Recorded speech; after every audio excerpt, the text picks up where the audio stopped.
CataractCoach.com. Welcome to our podcast series. Today's episode number 3.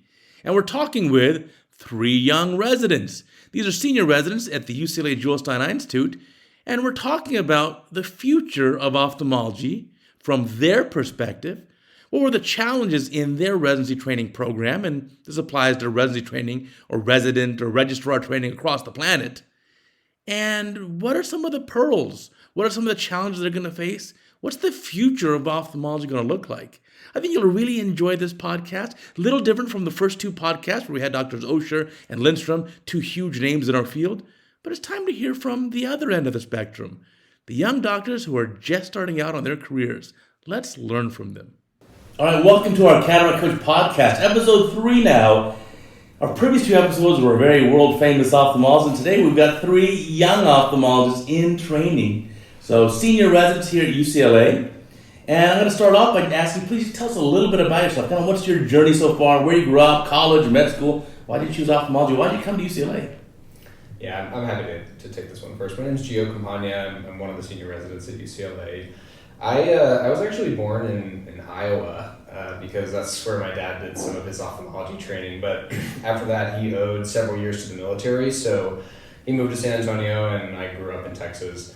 I never really made it very far from home. I went to college in my backyard, essentially at UT, and then I went to medical school at Baylor. And at Baylor is actually really where I found my interest in ophthalmology. I don't know. That's a great program for ophthalmology and a great med school. So yeah, we feed a lot of people into ophthalmology. It seems like 1 out of every 10 Baylor medical students seems to go into ophthalmology. But I never really gave my dad the time of day when I was in high school or middle school. I should have paid a lot more attention to his craft. I didn't. I was trying to do my own thing. But then in medical school, I was really, really fortunate to learn from some truly excellent mentors at Baylor, especially in the cataract and anterior segment space. Dr. Koch. Oh, Doug Koch, yeah, absolutely. Dr. Amaltasib. They're really, really, just excellent. She's recently left. She did, I know. I was so disappointed to hear that, but also happy for her because I think she... You gotta find your happiness. You gotta find what makes you happy. But I just found that they had this kind of passion for perfection, and it was infectious. It really never ended, and that really drew me to the specialty, was their enthusiasm for what they did. And so really fortunate to be here in Los Angeles. I feel super grateful to be a resident at UCLA every day. I wouldn't go back and do anything differently. Awesome. And so what are your plans after? You're finishing in a few months. We are. I just matched to a fellowship at Washington University in St. Louis. I'm going to be doing glaucoma and anterior segment surgery with Dr. Shabani. Oh, Arshim's so great. I have a video of his on Cataract Coach, and no joke, I put in there. The text is, the first time I met Arshim Shabani, I knew I was in the presence of greatness. He is just such an amazing clinician and surgeon. And even better, he's just a really sweet guy. You're going to have a fantastic time with him. I feel so fortunate. I'm really, really excited. He's just, he's an awesome mentor. I had a chance to speak with him even today for just a little bit at a local symposium where he was speaking about MIGS and cataract surgery. So it was really exciting. I can't wait. Very, very much looking forward to it. Awesome. And Alex. Cool. Yeah. So my name is Alex Nishi. I'm a California native. So I was born and raised in the Bay Area, Cupertino originally. Went to Cal for undergrad, and then Northwestern for med school, and then now I'm studying in LA for residency. So super grateful to be here as well.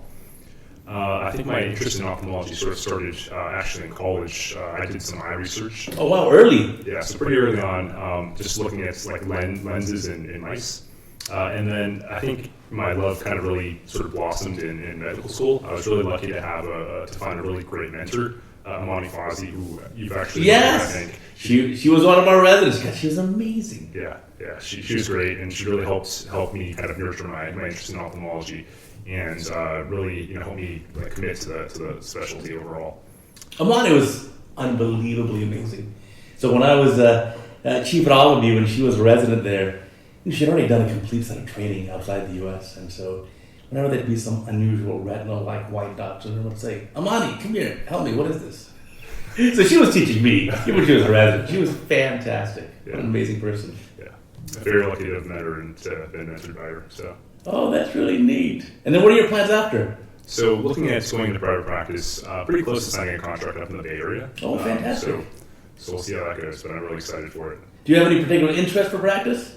I mean, I know training at UCLA, you can go and do everything that walks in the door, basically. Yeah, so I think overall I'm probably more interested in the cataract refractive side. Again, I think I want to just build up a good patient base first and then hopefully be able to sort of transition more into that later on. But that's kind of where my interests lie. I think it's the right move. That's what I ended up doing. I did everything that walked in the door for the first about 6 years, including BMR, strabismus surgery on babies and simple ptosis repair, obviously cataracts. I mean, the amount of retina training you get at UCLA. So to do PRP or to do individual injections you'll finish this program with thousands of them. So it's not a big deal. Yeah. That's fantastic. I think we're coming out feeling very well prepared. So yeah, you'll do great. Yep, I'm Michael Matheson. I'm also PGY4 at UCLA. I grew up in the Southern California area. Whereabouts? Orange County, North Tustin, San Diego area. But I left California for school. I actually went to WashU in St. Louis for both undergrad and medical school. Awesome. So I'm very excited that Gio's going to be going to St. Louis next year. I think you're really going to like it. But WashU was an excellent place for medical school. I went into medical school really not knowing much of anything about ophthalmology, but I was lucky enough to have really great mentors along the way. I knew I wanted to do something surgical. I was toying with the idea of maybe plastic surgery or urology or some of these other surgical subspecialties, but then I had the opportunity to rotate in ophthalmology, and it didn't take long to realize that ophthalmology kind of ticked all the boxes I was looking for. Sure, of course. There was really no other specialty where it really seemed like all the patients were happy, the practitioners and surgeons were happy, and it seemed genuine. And really, I don't know of any other specialty where you can make a lifetime of difference in a patient's life in less than an hour. You can affect multiple patients' lives. It's amazing. Cataract surgery is really just like a miracle. So after seeing a few cataract surgeries and seeing the patients before and after, I pretty much knew right away.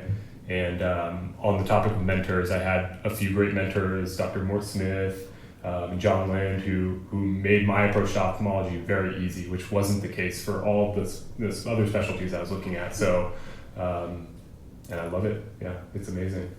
Oh, man. Yeah, I didn't decide until my last year of med school. And so I just started my fourth year of med school. I had some I was going to do maybe ENT or neurosurgery is okay, but and I just did a rotation ophthalmology. Like you, I just wow, this is everything. It's everything I wanted. Yeah. And then I finally figured out how to spell it, and I was like, okay, I can probably do that. Yeah. I can probably do it. So, and I'm also planning to do comprehensive ophthalmology. My interest is probably more in cataract and refractive surgery, but I know that I have lots to learn as a comprehensive ophthalmologist before undertaking that. And so I'm also looking at private practice jobs. Yeah, one of the mistakes I made actually when finishing training is thinking that what you learned in residency is like, they taught you everything, and no, they taught you at best the building blocks, the basics, the foundation. You got to keep learning, and obviously our field keeps changing.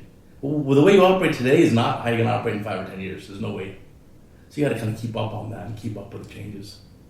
And ultimately, too, I think an important lesson is your practice evolves with time. You don't end up doing the same thing forever. You can keep evolving it. So if you find a particular thing you think is very interesting, you have a passion for, then you start doing that. And another good bit of advice, if you're starting off, is take on the really tough cases. So you're joining a group with some more senior doctors. I would love to have some young gun come join me and say, hey, you know what? That really ultra-brunescent, dense rock, 2 millimeter pupil, high hyper, I'll do it for you. Like, really? Here, have it. Yeah. So, yeah, the challenges in practice are different than in residency. What do you think are your biggest challenges in residency? Gosh, there are so many, but sometimes I think one of my biggest challenges personally is more on a bit of self-reflection. Actually, I feel like, especially where we are at UCLA, it's an incredible program that's run by a lot of really talented and intellectual people who've really contributed a lot to the field. And sometimes I just don't feel like I belong there. I feel, sometimes I feel imposter syndrome? Yeah, like I slipped through the cracks somehow, and now I'm learning from the best. And it's really hard sometimes to feel like you can stand shoulder to shoulder with some of these people. But So, I'm very critical of myself. I watch a lot of my own, surgical videos, and I'm just sometimes not happy with the way it goes. And I feel like I impose a lot of really high standards on myself. And it's especially hard when your co-residents too are so capable and so intelligent and so good at what they do. It's really hard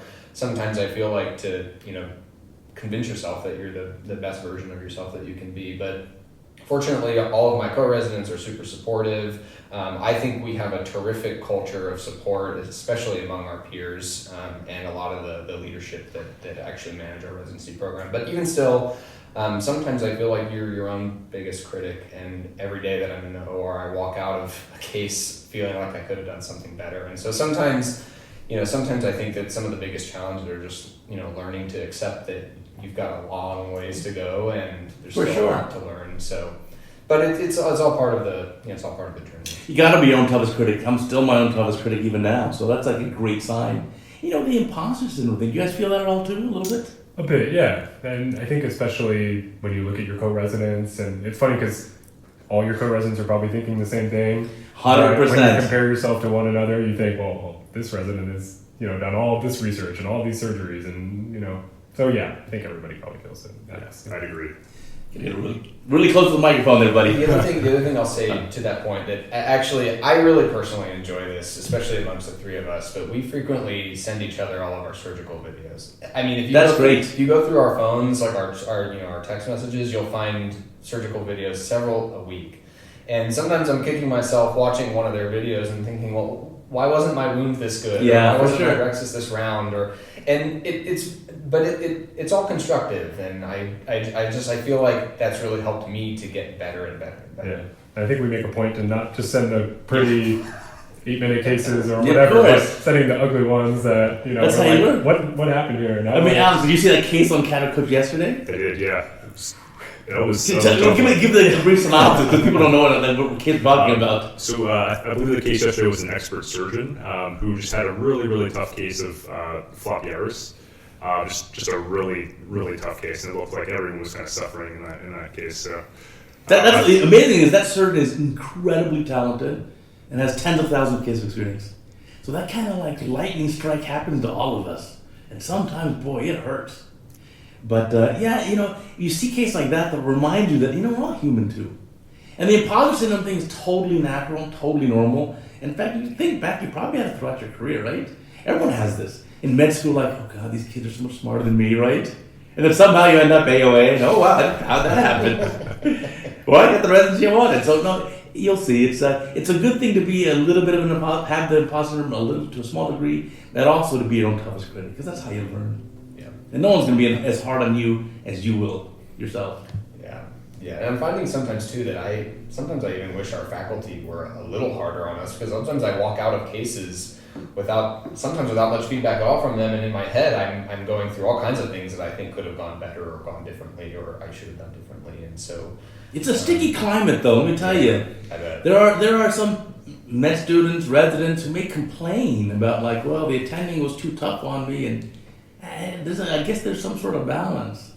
It's tough. It's tough. I'm with you. I'm like, my favorite cases are the ones where the attendees are nitpicking me on the way I hold something, or the way my hands are positioned, or my arms, or things that maybe might not be in the view of the scope that might be overlooked. And when we had the chance to operate with you, I know that was one of the big things that you would always harp on as well. And yeah, for sure. Grateful to have that instruction from people. I mean, you may graduate with 200 cases, but you're the only person there for all 200 of those cases. So it's up to you. You might have 20 different attendings. They may only see you for a number of cases. Yeah. They can't help you as much with your trajectory to improve as you can for yourself. So you have to watch your cases. You have to nitpick yourself. What about that surgical learning curve? How steep is that now? How tough is that? It seems like there's just no end to the surgical learning curve. But I will say, I think, especially the three of us, I do feel like we made efforts early on to try and flatten that curve at the beginning as early as possible. Like what'd you do? I can remember several days where the three of us were in the wet lab together on Saturday mornings. That was a pretty common thing when we were second years, especially before our Alaview rotation. For the listeners, that's the rotation with me. Prior to my retirement. Man, I mean, we probably did hundreds, thousands of corneal sutures between the three of us before doing one corneal suture with you and all of you. So, I do think that we did the best we could to flatten that learning curve early on, and some of it is just getting your hands dirty and going in your free time to work on things. And so so you don't need a $250,000 IC simulator. Oh my gosh! You should see our microscopes. Our microscopes look like they've been around for 30 years in the wet lab. But they any set of any work under a microscope is helpful. And I really feel like having spent several dozens of hours underneath a wet lab microscope prior to going into the OR gave me just a little bit more confidence maybe that I would have. What were you suturing on? Just cadaver eyes, pig eyes? Pig eyes. Tomatoes, grapes, chicken skin. Anything. There were chicken breasts sometimes, but we have a really good supply of pig eyes. But yeah, I remember senior residents taking grapes to the all of you procedure room sometimes. Wet tissue paper I've heard of is a good one to try and sew back together. So anything just to get your hands moving. To work under the scope. Yeah, it's a learned skill, obviously. I mean, the good news with cataract surgery is I can tell you from personal experience, tens of thousands of cases later, I still love it. I'm not bored at all. I love it. Look forward to it every single week. So it's something I certainly highly recommend there. So the IC simulator is not that big of a deal. You'd rather do more wet lab time, just getting your hand under the scope. I think so. I mean, I will say on the IC, my personal opinion is that it's helpful for certain elements of surgery, but the more time you spend on IC, the better you become at IC. You don't necessarily become better at cataract surgery. Yeah. So I do feel like it's really helpful for beginners with the foot pedal, though. It's hard to get that experience in any sort of simulated manner. So I like it. We've all completed our modules, but it's not something I would probably go back to now.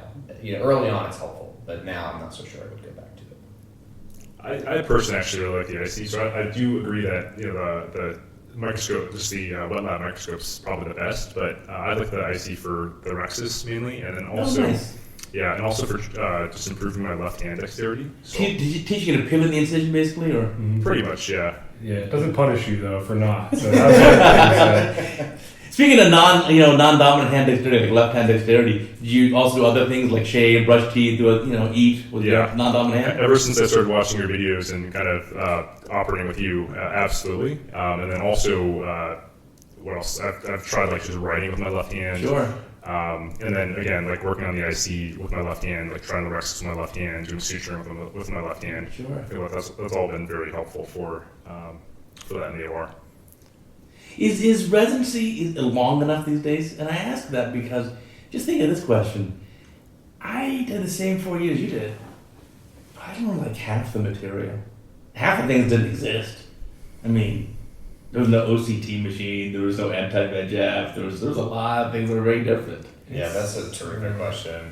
I'll just briefly mention something. I think that, if you look across the world, really, Canada spends, I think, 5 years doing ophthalmology, and the UK way more. Yeah, and even I think even in this country, like 20, 30 years ago, I think Iowa had a longer residency program than every other correct.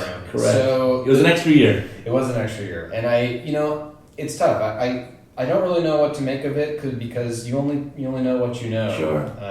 But I am very, very grateful for the 3 years of very compressed, high-speed learning that we have. It would be great to do more, but at the same time, I'm also looking forward to transitioning to that next phase of my career. So it's hard. I don't know the right answer.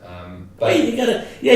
Ultimately, the answer is you gotta just teach yourself. Yeah, like everything else. I think the length of time is okay. I mean, like you always say, you're not going to graduate residency knowing everything and being an expert at everything that you need to know. So, sure, you could add more years and maybe you come out more experienced, but you're always going to be at that finish line saying, well, what if we did one more year? Correct. So, yeah. And like sometimes like a warning sign, you see someone who's done like 4 fellowships, like, wait a minute. Don't you want to get to work someday?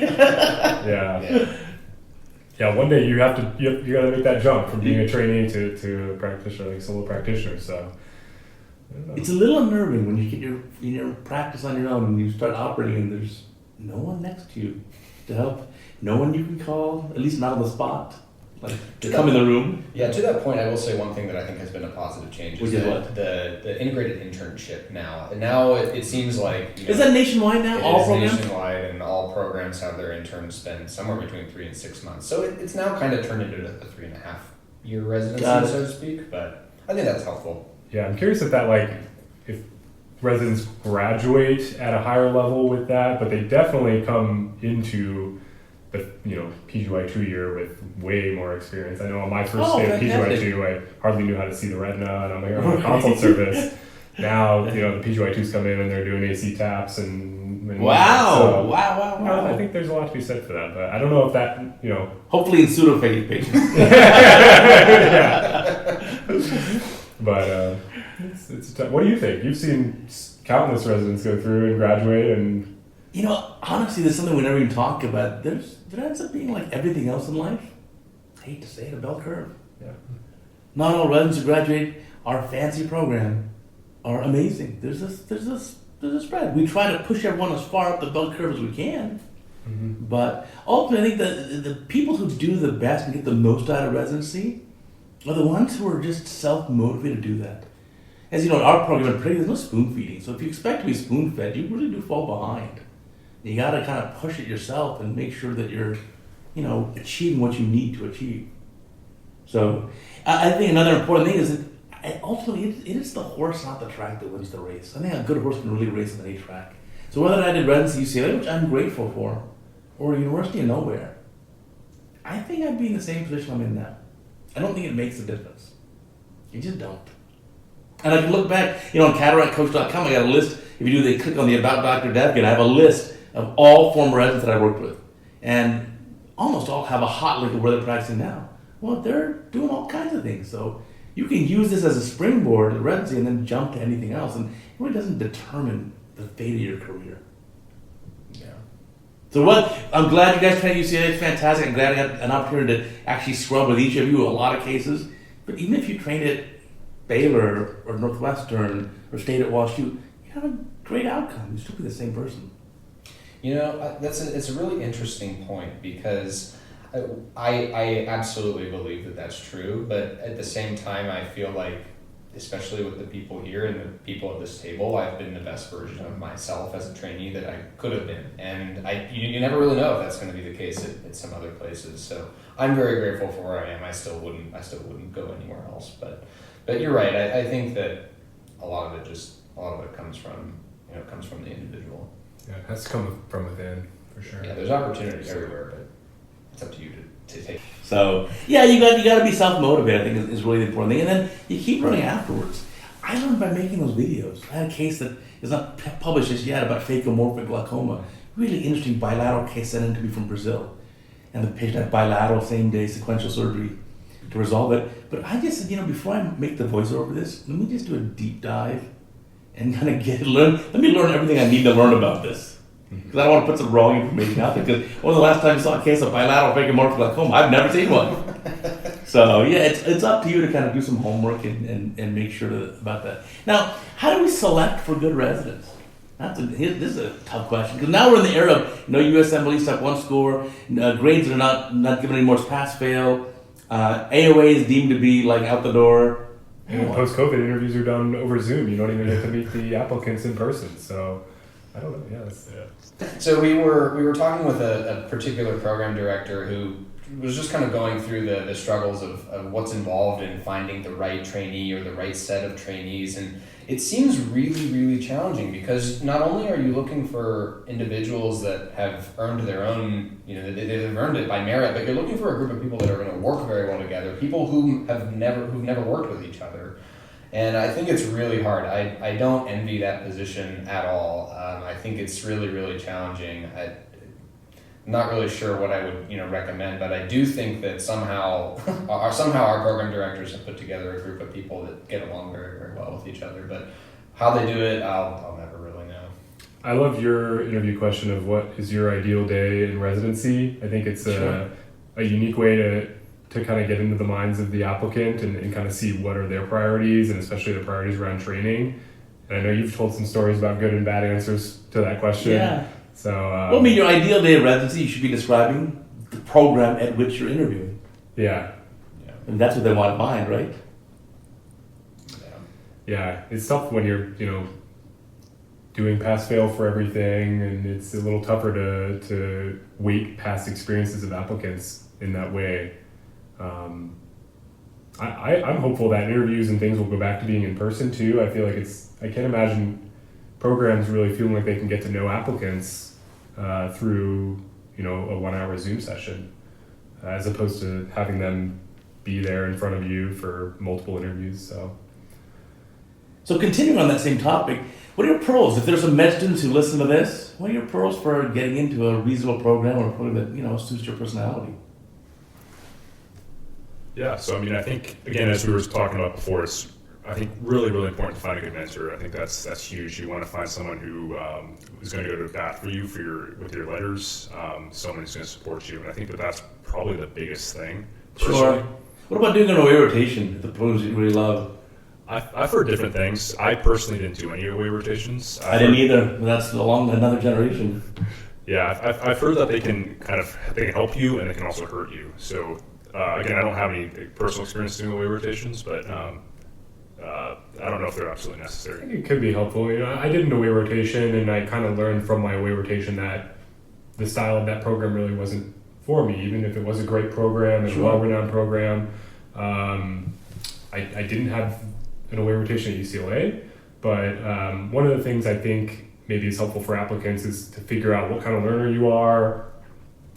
How do you perform best? Because if you are the type of person who is looking for something a little bit more spoon-fed, or maybe you're on the opposite side of the spectrum. For me, I felt like I was going to do best somewhere where the accountability ultimately fell on me to make myself the best resident, the best surgeon, as opposed to having someone else kind of walk me through that. So that was one of the things I loved about UCLA. But yeah, knowing your learning style and knowing the style of the program, and either gaining that from mentors or gaining that from an OA, or What about the balance of learning versus just work? Do you need to do umpteen thousand individual injections to learn how to do it? And so at what point does it become like, okay, maybe I'm not learning anymore, I'm just kind of cranking through a big volume? Yeah, that's difficult, but that's a difficult question. I think it's at some point though, your job is to take care of the patient that's in front of you, and you don't necessarily always have the opportunity to be blessed with a patient in front of you that is on a textbook, and then the next patient is the next page, and the next patient's the next page. You have to see what there is, and you have to do the works. And so I think that repetition is helpful no matter how many times you got to do it. So I personally don't mind. I think it's representative of what it's like to be a practicing ophthalmologist to some degree too. So I'm a fan of of doing the work and then using your own time to learn about the things that you may not have been able to see during the day. I agree. I think it just kind of teaches you how to become more efficient, and I think that's huge for private practice. That's true. Yeah, even if maybe you're not learning something new and on every injection, you're right. Like we've had tough days where you have to get through umpteenth injections, and it teaches you how to become efficient. And there's probably intangible benefits too of how do you interact with patients on a short time scale like that. Sure. And even if you're not learning anything about technique, there's probably stuff that you're learning that maybe you just don't pick up. Yeah, by being there, you're learning it. And you'll end up doing the same thing in practice. In practice, it's actually one of the dumbest things I ever said.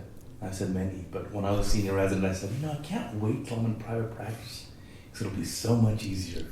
Like, that is so naive because it's the exact opposite. You'll look back on residency like, yeah, that was an amazing time. And honestly, it was pretty easy. And then during it, it's like, wow. Like I always say, residency is kind of like 11th grade. At the time, you thought 11th grade was so hard and so many AP classes. And now you're like, dude, 11th grade is a walk in the park. It's nothing. So should we check applicants for dexterity? And I'll tell you a thing you may not know is that 20 years ago, ENT applicants, ENT residency, they did soap carvings. I don't know if you know this. They give you a bar of soap and then give you like some sort of blade and you have to carve it in front of them to check your manual dexterity. It's no joke. Yeah. So should we check for this? Should we have all applicants, if they're doing back in person, come do like some quick run on the icy? That's an interesting question because there's a residency program in ophthalmology that tests everyone's stereo acuity on the day of the interview, which I find interesting, and they actually have some published research. Which one was that? UT Southwestern in Dallas, and I think he's no longer the program correct. But what if you have, let's say, less stereo? Let's say you had some prior strabismus or whatever, and you don't have great stereo. Is that against the American with Disabilities Act? No, I'm serious. You just this is the world we live in. It sounds crazy to think like, wait, don't you want your eye surgeon to have stereoscopic vision? And I know, but I don't know what he does with the information, but it's an interesting question. And I think there's maybe some ways you can subtly pick up maybe on a person's dexterity by kind of figuring out what their hobbies are. So, it's certainly true that people who play video games tend to be better in the operating published room. studies now. Yeah. Published studies have shown that the video game players actually do in the medical or surgical literature. There's studies. Yeah, it's really quite interesting. So someone maybe who is someone who does like, I don't know, needlework, or someone who Calligraphy or plays an instrument, wood carving, things like that. I mean, you may be able to assume that they take dexterity seriously because it's something that they do for fun. But hard to say. I really don't know. What's been your experience? Like, if you've seen residents who maybe have a lower level of dexterity naturally or whatnot, with good self-reflection and good work, to those residents, or are those residents able to? Yeah, absolutely. Depends on your drive. I'll give you a different example. Take a step away from ophthalmology. If I say, I want to see you do 10 free throws in a row, basketball, this thing called 10 in a row. There are some people, like maybe you, Alex, where you can just give you a weekend, you're good. But me, maybe it'll take a month. And so there's a difference there. But if you have the same goal, I could do it. And so a resident has to have that drive to say, okay, if the goal is the Devgan 10 sutures of 10 on nylon, 10 minutes. Okay, it may take me a year, but I will do it. And then they can. But the natural ability, there's some people maybe who pick that up in a month. So I think people come from the full spectrum of abilities, but I think with enough drive, I could probably teach almost anyone to do 10 sutures of 10 on nylon, 10 minutes. There's an old adage that's a good experienced instructor can teach an average surgeon to become good and a good surgeon to become great, but you can't teach an average surgeon to become great. I don't know if you think that that's true or not. I don't know. I think you got to be your own boss here and just kind of be your own, crank your own whip and just have that drive. I mean, if you really have that drive, I think you can do it. And I kind of think on the positive side that, if you really can. If you have that drive, just do it. Just do it. So, I don't know what the right answer is there. I don't know. How about work-life balance in your programs? That's actually a really, I've made mistakes in the past of being really too work-driven and not having enough kind of enjoyment of life balance. Certainly fix that now. But in the past, I struggled with that. You guys, how do you manage that in residency? It's very hard. Our program is very front-loaded in the call responsibilities and the duties of each resident. I feel like now our quality of life is really quite terrific. But it was hard at the beginning, and I think that it's difficult because residency is such a short period of your life. It's such a short chapter that if it becomes too easy, then you didn't really take advantage of all the opportunities that were presented to you. But if it's too challenging, then you might not make it through. So the balance is really hard. I personally am very, very fortunate to have a very supportive wife, and I have a dog, and I do what I can with them in my free time, and I found that to be very, very helpful and productive. And but even still, it's tough. We at our program have residents that have kids, and they make it through just fine. But and still, you really do need to find the right balance because it's such a short chapter of your life that if you don't make the absolute most of it, then you're going to have even fewer building blocks at the end of it than you would have otherwise. So I think you're right that I always say that the purpose of residency is not the diploma on the wall. That doesn't do anything. It's for you to squeeze every drop of hands-on and knowledge and experience out of that brief period of time. Yeah, you're never going to be spoon-fed cases with supervision ever again. And so I like taking advantage of it. Absolutely.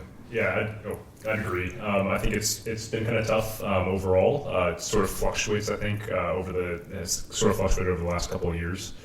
First year again was a little bit harder, but I think really the important thing is kind of scheduling your time in. So I like to exercise, so I try to do that once a day, and so I just schedule it in like it's something I have to do.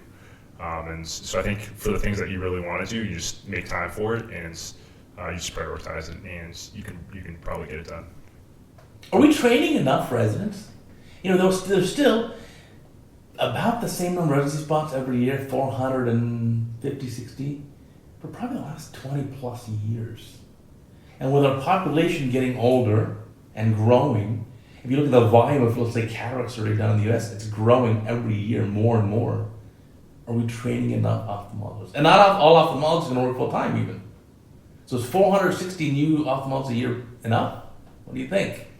Yeah, it's tricky. I mean, I think there probably is definitely a shortage of ophthalmologists across the country, but this has become more clear as we've started to look for jobs. But certain markets are, in a sense, saturated with ophthalmologists, whereas large parts of the country are, begging you to come out there, basically. So, and I know this is a problem within all specialties of medicine, but somehow bridging that gap.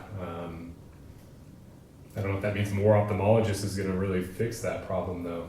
Yeah, I don't know how you just magically start training more ophthalmologists without diluting the quality of the training programs that are already there. There's only so many cases that trainees across the country can do. Sure. And ophthalmology is a very competitive and highly coveted specialty that really sets an excellent standard in medicine. And if you overnight decide to double the number of residency spots, then in a way you may be diluting the quality of the profession.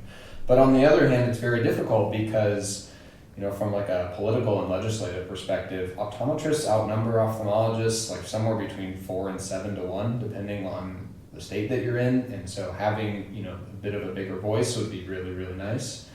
I'm not sure I know the answer to that question because there's pros and cons for more ophthalmologists. So yeah, I'm not sure how I feel about that question.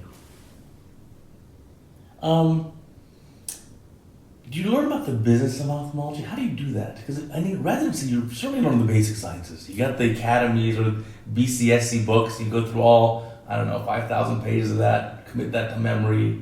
You do a lot of hands-on. Learn a lot of surgery, a lot of procedures.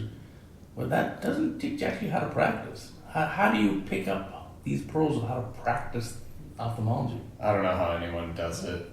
We were so fortunate to learn from you, and there's still a couple of faculty at our program that have part-time gigs in private practice who are able to help impart a little bit of knowledge in that space. But my dad's an ophthalmologist, and I still don't feel prepared for being in practice. I don't understand. I don't know all the nuances of running a business or marketing yourself.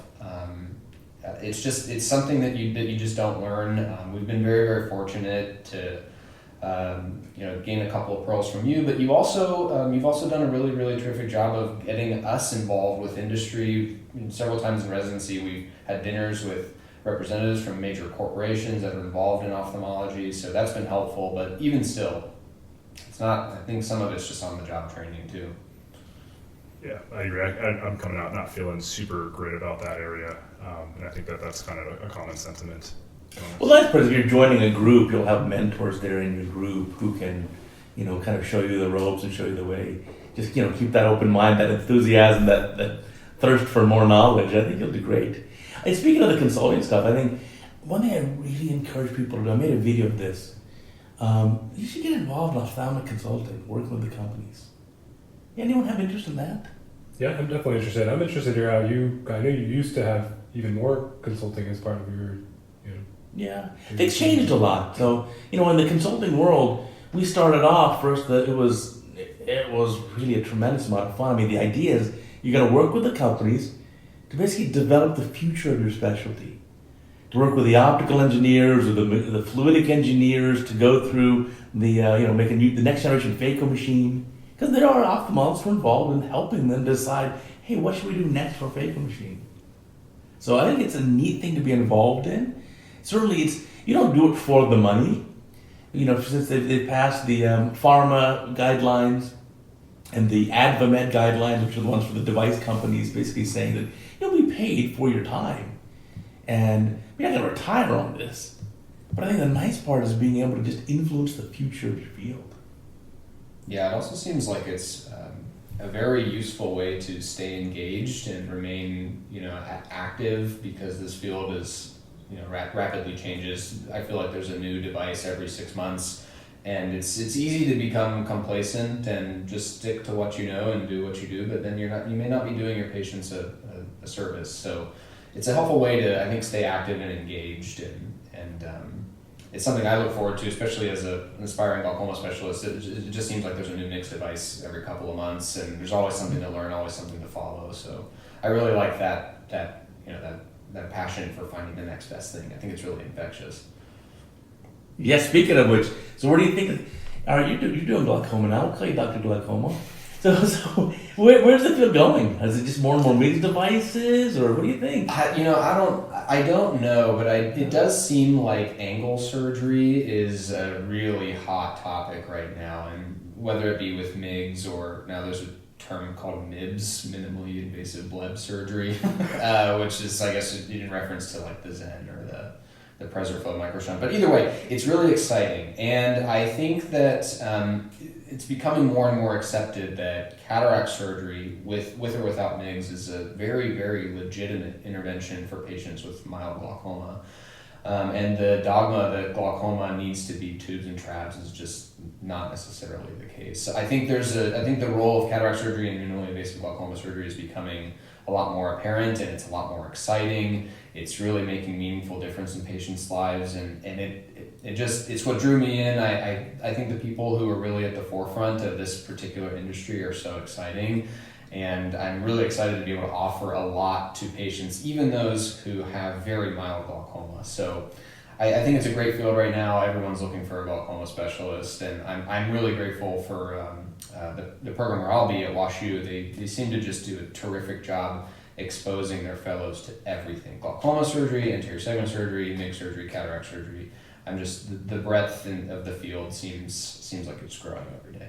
Oh, that's fantastic. You think you'll practice just glaucoma as a specialty, or will you end up still doing kind of the whole spectrum of ophthalmology, general comprehensive care? I hope to do everything. My plan has always been to do everything, and that's one of the reasons why I was drawn to the particular fellowship where I matched, is because it was a glaucoma fellowship that encourages trainees to be good at cataract surgery and be able to, do IOL exchanges and repair, complex, and just do it all. I think there's always a need for ophthalmologists to be as good as they can be, and so I plan on doing everything, absolutely everything I can. Where do you guys see yourself 5-10 years from now?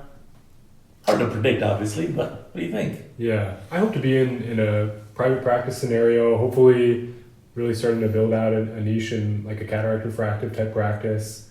And I hope that I'm continuing to learn as a surgeon and continuing to push myself up that learning curve. And hopefully having a bit of a better understanding of the business and the environment of ophthalmology that comes with being in private practice. I think those first 5 years are probably really critical. Yeah, you'll learn more in your first couple of years in practice than in like the previous 10 years of your life. You learn a lot. Where do you think you'll be, Alex, in 5 or 10 years? Yeah, I mean, hopefully at the same practice I'll be signing with in, probably the next week or two. But we'll see. I know that's always kind of an iffy thing potentially. But hopefully like a partner at least. And again, hopefully continuing to grow my surgical skills, like Michael said. Yeah, the first job is kind of like the first girlfriend or boyfriend. It's awesome if that's like the one you're with for life. But hey, sometimes it doesn't always work out. If that's the case, don't sweat it. It's okay. Life will go on. You'll find your own fit or whatever happens. But when I interviewed Dick Lynch, he had an interesting way of looking at it. He said 5-year plans. Multiple. He's on his 10th 5-year plan on ophthalmology or something. So amazing. But the nice part is because he's 10 years ahead is kind of hard to predict. But 5 years ahead, okay, if I can accomplish, let's say, these things in the next 5 years, and then kind of reset that every 5 years, makes a whole lot of sense. And like what you were saying earlier about today's dogma, when I interviewed Osher said, remember, today's dogma may be tomorrow's dog food. That's a good line. Great. He's a funny guy. What do you think are the most important things to be looking at in a first job? I mean, You know what? It's so simple, you'll laugh. When you meet the people, ask yourself, would you enjoy going on a vacation with them? You as a couple, their couple, your family, their family, would you enjoy like a week vacation together? If that's like the case, that's a reasonable person then your gut's telling you like, yeah, that's a cool person. I'd like to spend time with that person and I'll learn a lot. And so that person's probably going to give you a really fair shake because ultimately at the end of the day, you can't predict anything and with exacting, precision. There's a famous retina surgeon here in LA, David Boyer, who's really one of the pillars of the Ophthalmic Society in LA, brilliant guy. And he had a very important point. He says, any contract you need to be able to make with your partners, it shouldn't be more than a couple of pages. You have to be reasonable partners, just lay down the guidelines. You can't possibly list everything. So once in my career, years back, someone offered me a position and he offered a contract that was hundreds of pages. And then I was talking to Dr. Boyer about it. He's like, you don't even have to read it. The answer's no. So I think ultimately just finding a decent person is probably more important than anything else. Especially, and then also finding a partner to join where the age gap is helpful or appropriate. So if you have an age gap where the partner's 20 years ahead of you want different things. If you're 33 and your partner's 53 and then the senior partner's 73, well, the 73-year-old's kind of ready to call it a day and spend more time doing non-ophthalmology things. So that's a good position. That person probably is not in the mood to do tough cases anymore, or maybe even operate at all. The 53-year-old also is kind of probably found a more focused specialty in the field, like maybe I like to do just glaucoma stuff, or maybe I want to do more of the complicated corneas, or I like doing refractive cataract surgery, and then passing on the other things then down the chain. And so having that appropriate, if you're joining a group and you're 33 and the group you're joining, the partners are 35 and 37, they're kind of all in the same part of life you're in. And so the other good point to remember is the seeds you sow in your first 10 years of practice, kind of the crops you're going to reap or benefit from the rest of your career. So really crank in those years and get things done. So what are your thoughts then on solo practice? Is that just a pipe dream nowadays? No, you can do anything. I was talking to a former resident who's Wang Chan Lin, who's now in Las Vegas. Fantastic resident. He finished residency, did a cornea fellowship at Duke. He got a job working for someone else in Las Vegas, did that for a few years. Didn't work out, wasn't his cup of tea, so he decided to open from scratch. I talked to him recently, he said it was the best thing he ever did. Yeah, it's not easy, nothing in life's easy. But he said it was the best thing ever. And there's a nice thing to have that autonomy there. But I think ultimately a group, especially a smaller group, is probably a better thing so you can share responsibilities. And then, one of the big expenses, you're going to have an open clinic, right? You're going to have a clinic that's, probably open 5 days a week, maybe even more. What if you don't want to work all those days? Or what if you're in the OR the whole day? You're obviously your clinic is empty. Let other people use it too. So having at least a few partners, I think, is a very helpful thing. When you finished residency, were you in a group to begin with? When did you make the transition to solo practice? July 1 after residency. So I guess my question to you would be, do you think that the way you approach solo practice as a brand new attending is something that someone could do now? Yes. The barriers are just... No, you absolutely can. There's no barrier. You can achieve anything you want. Don't be a naysayer. Don't doubt yourself. If you want to open up shop and start from scratch, I promise you can do it. And you can work hard and you can make it happen. I promise you can succeed. There's no question. You just have to go out there and crank and do it. It's not easy at the beginning. Yeah, what did you find were some of the biggest challenges? Was it just The getting biggest, people in the door? that exactly, bingo. The hardest part of practice is not the surgery or the knowledge of which white dot syndrome that is in the retina. That's not the hard part. The hard part is literally getting the patients in the door. And I think probably the best thing you do there is is giving the same high level of care or treatment that you'd want to receive. I really try to give every patient my absolute best. Like, here's my email, here's my cell. If anything is less than perfect, you let me know, I will take care of that. And I really sweat the details for this surgery. I'm very, very focused on giving them the same treatment I'd want for myself. And I think that they feel that, they know that. And then you'll establish yourself, you'll establish your reputation, not only among patients there too, but even in the community.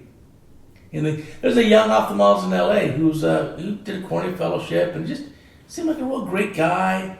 Talked to him in the surgery center. I was like, let me set up some patients. And you contradict. You think you don't have to take the guy out for dinner. No, I don't want to have dinner with him. I'm going to send you some patients. Just take great care of them, and then I'm happy to send you more. So it's important to have that abundance mentality. I think that abundance mindset, as opposed to the scarcity mindset that only so few patients. Nah, please. Sort of a glass half full rather than a glass half empty. Yeah, I think that's a nice way of putting it, because there are no shortage of patients. I promise you that there is an unlimited supply of patients who need ophthalmic care. Unlimited. And so if you really want to, you can go out there and yes, you can get that. Yes, you can access that. And sometimes it takes multiple jobs. I used to work a lot. When I was first 5 years in practice, gosh, I worked obviously Monday through Friday, but starting super early. Tuesdays and Thursdays, I did a night clinic till 8 p.m. And I also worked Saturday mornings, and that morning on Saturday was supposed to end like around 1 or 2, and usually went about 3 or 4. So that was how much I worked. So I worked hard. What do you think about when you're looking at your first contract, trying to weigh making sure you get a fair shake versus finding a position where you know that you can blossom as a clinician? Like, is it more important for you to find somewhere where you think you can become a better surgeon, or is it, how do you balance that? Even if you join a practice with a big group, let's say you join, let's say 3, 4, 5, 6, 7 doctors, and you say, okay, maybe one of the doctors, the senior doctors, can spend one case showing you how to do this in the OR. But he or she cannot proctor you every case you do for the first year. That's not reasonable. There used to be an assistant fee at cataract surgery, believe it or not, which was way more than the surgeon fee today. That's a whole other story. But there is no assistant fee anymore. And so that's not a reasonable ask. So I think you'll end up being a better surgeon by doing what you're doing now. I mean, people may not know. I've got surgical videos from each of you. And I think each of you has one on CataractCoach already. You watch that, wait a minute, this looks very familiar. Wait a minute. But you'll keep learning. I think your best hope is to be in a group that's going to just treat you right. And also ask yourself, what does the practice want? The practice wants you to come there and obviously be a great team player, and you're already there, and have great skills, you're already there. But in addition, they want you to help grow their practice. So not just come and take their overflow, which is why they're hiring you probably, because they have an overflow patient that they just can't service enough. Their wait lists are too long. But to say, okay, you know what, here's how I'm going to grow this practice. And that really shows your value there. I think that's a really important thing. Do you think that social media is crucial for new ophthalmologists coming out, trying to build a practice? I think in your career it will be a lot more important. So most of my cataract patients are about 20 plus years older than me, 30 years older than me. Your cataract patients, if you're doing surgery today, yeah, they're really old. They're like 50 years ahead of you, right? But when you get mid-career, you're going to be operating on people who are like, who are wise to social media. So that can help to a degree, just getting the word out. But think of it this way, social media too is still word of mouth. Because what's more powerful, you putting an ad on social media? Not really. Or a patient's posting on social media to their friends, oh my God, I had an amazing day, I'm so blessed. That's just essentially word of mouth. It's just the modern way of doing word of mouth. But I think it's important to get out there. With that said, I don't do obviously I do my CataractCoach things and things related to that, but that's not really geared towards patients. So I'm not doing a ton of promoting stuff online. My advertising budget per year is zero. I pay $0 a year for search engine optimizing. No. I'm not doing any sponsored ads on this side or the other. I know, that's not me. What about starting out? Did you spend money on? I never Marketing? did. I was never a big never a big advertising guy. I just don't think it worked. Because I asked myself this. If I needed like a knee replacement or an ACL surgery, would I like sit there and Google it and then click on the ad and say, I'll go to this guy who has the, wow, his website's so slick, he got a great ad. Is that what I'm going to choose? No. Probably not. Probably ask a friend. Right. So you're better off asking a friend, oh, you had this done, really, what happened? Okay. So I think there is a place for online reviews, but I think patients go into those online reviews after they've already kind of said, yeah, I'm probably going to go to this guy or this gal. Yeah, I know on the topic of advertisements, some people say, I know this is true in the plastic surgery field, but in general, the amount of money you spend on ads is pretty close to the amount of money you gain. So it's like a net zero. It's a net zero. The advertising companies are very happy though. Yeah. Thank you. They say thank you. On the topic of CataractCoach, we were talking a little bit earlier about how you've had such a successful kind of entrepreneurial career. It's not just CataractCoach. You have surgical devices. You're one of the key contributors to the Lattice formula. I'm wondering if you've had any unsuccessful entrepreneurial ventures, and if you did, how did you handle them?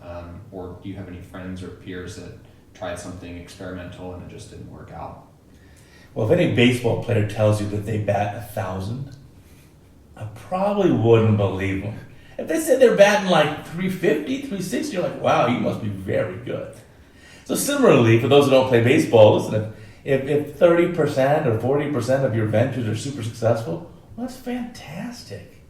That's a great number too. So, the nice part too is we don't dwell on the failures, but there have been so many. If you look at even ophthalmology as a whole, there have been some that seemed like initial successes and then later weren't. There are devices that we no longer use in our field, or lasers that were invented that are no longer used, or older style IOLs, and things keep evolving, and that's okay.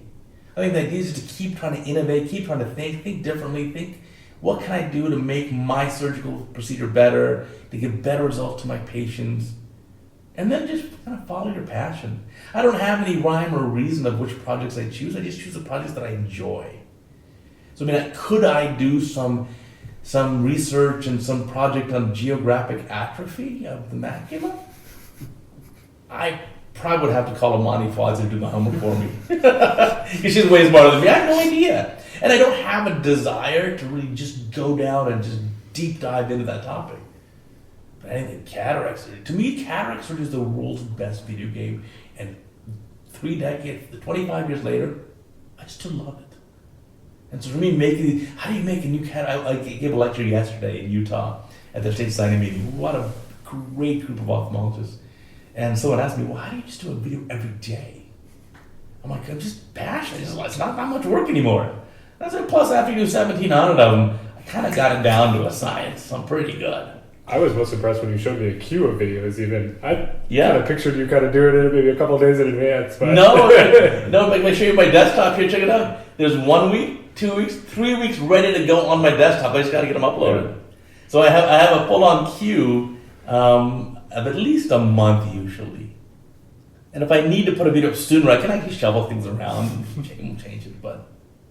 Yeah, it's a lot of work. One thing I found kind of funny is that the amount of time and effort I had to spend on editing my first 30, 40 cataract surgery videos was a lot more than it is now. Now I basically just put it on 2x speed and it's a reasonable video. But for my first several cases, I was spending 30, 40, 50 minutes per video just trimming it down into something that was reasonable. So it's something watchable. Yeah, exactly. Yeah, exactly. And everyone has their own format. I interviewed my podcast number 1, Bobby Osher. What an amazing guy. He's, I think, the godfather of surgical videos, of ophthalmic surgical videos. And he started his video journal of cataract refractive surgery and now glaucoma surgery in 1985. And so back in 12 years later, 1997, 98, 99, when I was a resident until the year 2000, I would hunt for those VHS tapes and watch that. And his format was once a quarter, still is, once a quarter, he puts out a series of videos into a kind of cohesive topic. Like his latest one was on Yamane. And so he has maybe 10 or a dozen videos from various surgeons. Total length is maybe an hour or 2, and just about the one topic. He does that once a quarter. Mm-hmm. And so I just wanted to do something a little different. I said, you know what? I know how my brain works. I just love maybe I have short attention span. I like 5 minutes a day every day. And I think I learned the best that way. It's like, it's hard for me to break out a whole hour of time. But if I can spend 5 minutes while like I'm having a cup of coffee, that's awesome to me. And so I made the website that I'd want to watch. Kind of like golden rule again. Or same with elections. I gave lectures yesterday in Utah. We had a fantastic time, great panel discussion. I give exactly the same talk that I would want to hear. And I think that's really, in fact, why I'm doing these podcasts. This is like these are the topics that really interest me. And I want to be like connected more to your like, young mindset of, okay, we're going out into practice and what's it going to be like? Yeah. Can you tell us a little bit about how your phaco technique changed in your first couple of years of practice? How are you doing cataract surgery at the end of residency, and then how did your skills and preferred technique change after that? So great question about how did my cataract surgery technique change or evolve over time. So when I was a resident, I was driven to learn phaco chop because I saw on one of Bobby Osher's tapes this guy from Japan, Nagahara, doing this chop, and I was blown away. So amazing! How could you do this? I think chop was invented by him in 94 or 5, and so I saw this tape maybe 99 or like junior year of residency, and no one at the university was doing this. In fact, today I don't know if many ophthalmologists at the university, at least UCLA, do phaco chop. And so, right. But I thought for sure that makes the most sense to me in a resident. So I actually bought a chopper when I was a resident. And they weren't as strict, so I was allowed to like flash it for every case. Right, you can't do that anymore. Never fly. Never fly now. I was able to buy or bring in outside instruments. Yeah, so I brought my own. I asked my dad. I was like, I want this for my birthday. Can you buy me this chopper? And it was, I don't know, a few $100s. This little, and my dad, he's okay, enjoy whatever. But then I learned to do chop. I just watched that thing. I learned it. It was not easy. And boy, I still recall the case where I put the chopper right through the capsule. And what are you going to do? I felt terrible, but it's how you end up learning it. And so there wasn't a really great way of learning it. No one would teach me. In fact, so I in residency, they taught me at least, there were sometimes they taught you to bowl out the nucleus one-handed phaco, which I think is not really my preferred technique. That reminds me of 1987. And then some did divide and conquer. I think the most common was divide and conquer. I don't think any attending did stop and chop or chop at all. When were choppers introduced as sort of mainstream second instruments? I mean, my understanding is that a Drysdale or like a paddle-like instrument was always the It was a psychodialysis spatula. In fact, there's still some attendings at Jules Stein at UCLA who will use this as a second just psychodialysis spatula. That's like that was the common thing back in the day. I didn't see choppers become more common until probably maybe 2000-ish, somewhere around that time frame. So when I first finished, I started practice. What I do is I try to chop every case, and if I didn't get the chop, I'd make a groove, split it in half, and do stop and chop. And that's what I did until I got pretty comfortable doing chop. And then I was driven enough to kind of learn all different variants of chop. And so now, even today, I do. You see the case on CataractCoach where I'm operating. I'll do every style. It doesn't matter to me. I can do divide and conquer, stop and chop. Any type of horizontal, vertical chop, combo chop, flip it out of the bag, tilt and tumble. Kind of the only thing I probably don't do is bowl it out.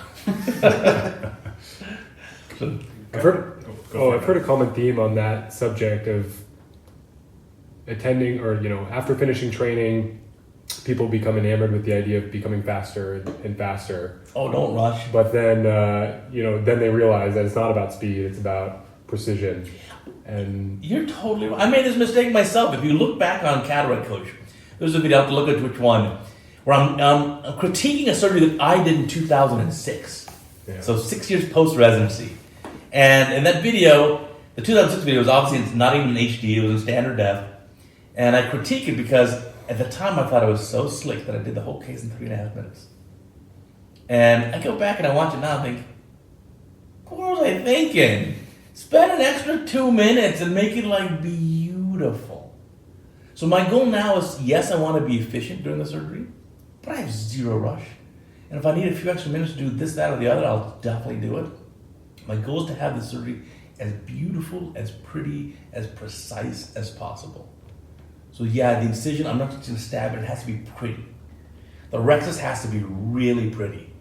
Even the way the eye has to stay in primary as I operate, I just want to be meticulous about it. I literally want to give the same surgery that I want to receive. Like I recently did surgery. I had a video on Halloween. I had 2 ophthalmologists on whom I operated. Both cataract surgeons. One from the East Coast, one from actually outside the U.S. Both came. I did their surgery on the same day. Gave them each a video of their surgery. That's how proud I am. And it's on CataractCoach too. The video is called 2 Ophthalmologists Walk into a Surgery Center. There's no joke. That's kind of talking about how things have changed for you over your career, how do you disclose complications to patients, and has that changed over the Yeah, so I think that's a really good question. There's a book by Bob Yosher, and it's called What I Say. And it's also Jack Parker's the second author. Fantastic book. What I Say is the title. And basically it's about ophthalmology and how you talk to patients. And he gives exact scenarios for each of these situations. How do you talk to patients? And even more specific, you have posterior polar. How do you tell them about the specific risks that are involved there? How do you tell the patient there's a complication? So, it always helps to remember that the result of surgery is, let's say, equal parts your surgery and your technique and your technologies, and equal parts the patient's tissue, protoplasm, anatomy, and healing response. You can't always control everything. I mean, you've had a patient where you do a beautiful surgery, you look at the lens calcs, you put that lens in the eye, and for whatever reason, the lens has shifted, and now that patient has a refractive outcome that's less than ideal. Who's to blame? No one. It's the patient's tissue. So I think the easiest to be straight with the patient and tell them, most important thing is tell them, here's what happened in the surgery, here's the complication we had, and more importantly, here's how we're going to help you. Here's what we're going to do. Patients are understanding that there's no such thing as a 0% complication rate. None. No matter how good the surgeon is. But the patient just don't want to be abandoned. And so as long as you tell the patient, listen, here's the issue that happened. Your tissue was very weak inside the eye. I was unable to put this lens. You wanted this toric lens, this trifocal lens. I wasn't able to do it because the tissues were weak. Or there's a complication when the posterior capsule ruptured. The good news is we got all the cataracts out. We cleaned up the prolapse vitreous, and we put a sulcus lens in. And I chose a lens that's giving you a refractive outcome, let's say maybe best distance vision. Or maybe I'll have to go back in 3 months and do a little LASIK to clean up the astigmatism that's residual now. Because we couldn't get the astigmatism during the cataract surgery. So whatever it takes, just let the patient know, no matter what, just hang in there. I will give you my best, and I will guide you through this, and we'll get you the good vision that you want. I think that's the key in that. And sometimes in residency, you're not taught that enough. Yeah, sometimes I've even asked myself what constitutes a complication. I mean, you could break bag and put in a sulcus lens, and the patient could be 20/20 and very happy the very next day. So, let's say you were in that scenario. What would you tell the patient, if at all? Do they need to know anything more, or if they're happy with the outcome? I think you should tell them. I think, hey, your tissues weren't exactly as expected, or we had this issue in your eye, and obviously we cleaned everything up. You're seeing great. Congratulations on the amazing vision. But just so you know, when we did your surgery, we had to do something a little different here.